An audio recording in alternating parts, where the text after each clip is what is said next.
Students, आज हम लोग लेसन 3 क्लास 10 करेंगे। चैप्टर का टॉपिक है रैखिक समीकरण अर्थात लीनियर इक्वेशन। चैप्टर को आरंभ करने से पहले आइए एक मज़ेदार उदाहरण को देखते हैं।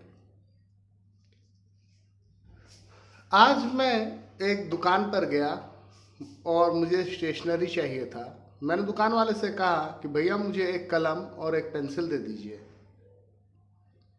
उसने कहा ठीक है, 10 रुपये दे दो। मैंने कहा कि कलम कितने का है और पेंसिल कितने का है। उसने कहा कि इसे ऐसे समझो कि अगर एक कलम और एक पेंसिल का दाम 10 रुपया होगा और कलम के दाम में से अगर पेंसिल का दाम माइनस करोगे तो 2 रुपया होगा। मैंने कहा एक का दाम तो बता दीजिए, एक कलम कितने का। बोला बस इन दोनों समीकरणों को हल कर लो और तुम्हारे पास उत्तर आ जाएगा। मैंने कहा ये तो बहुत मज़ेदार स्थिति आपने बना दी है। तो सिचुएशन क्या था कि एक कलम और एक पेंसिल की कीमत 10 रुपये और एक कलम में से एक पेंसिल की कीमत घटा देते हैं तो 2 रुपये। मैंने इसका ग्राफ प्लॉट करने की कोशिश की। मैंने यह मान लिया कि कलम की कीमत 10 रुपये यानी पेंसिल फ्री में 0 रुपये का। फिर मैंने दूसरे सिचुएशन में यह मान लिया कि पेंसिल की कीमत 10 रुपये, कलम फ्री में। इसी तरीके से मैंने ये माना कि कलम 9 रुपये का और पेंसिल 1 रुपये का। और आप आगे भी उदाहरण ले सकते हैं, संख्याओं को ले सकते हैं कि कलम 8 का तो पेंसिल 2 का, कलम 7 का तो पेंसिल 3 का, कलम 6 का तो पेंसिल 4 का। और मैंने इन अंकों को ग्राफ पे प्लॉट करने की कोशिश की। जब यहां पर मैंने पेंसिल को लिखा है, यहां मैंने पेंसिल लिखा है और यहां ये एक्स एक्सिस पे कलम है और वाई एक्सिस पे पेंसिल।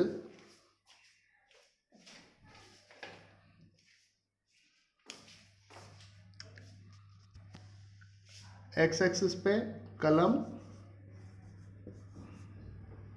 और यहां पेंसिल।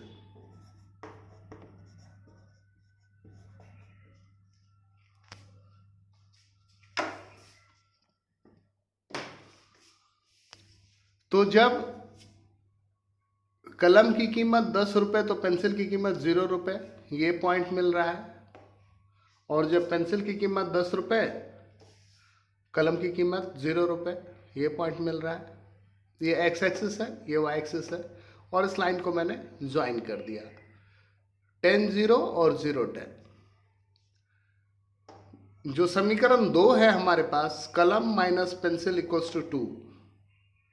जब कलम की कीमत 3 रुपये, पेंसिल का दाम 1 रुपया, 3 में से 1 गया तो 2। उसी तरीके से जब कलम की कीमत 4 रुपये तो पेंसिल की कीमत 2 रुपये, 4 माइनस 2 यानी 2। जब कलम की कीमत 5 रुपये तो पेंसिल की कीमत 3 रुपये, 6 रुपये तो 4 रुपये। और उसको भी मैंने प्लॉट किया तो मैंने देखा कि एक ऐसा बिंदु आता है जहां पर ये दोनों रेखाएं एक दूसरे को काटती हैं और वह बिंदु है x पे 6 और y पे 4। x 6 और y 4 पे ये दोनों पॉइंट्स एक दूसरे को काटते हैं। x 6 और y 4 पे ये दोनों पॉइंट्स एक दूसरे को काटते हैं।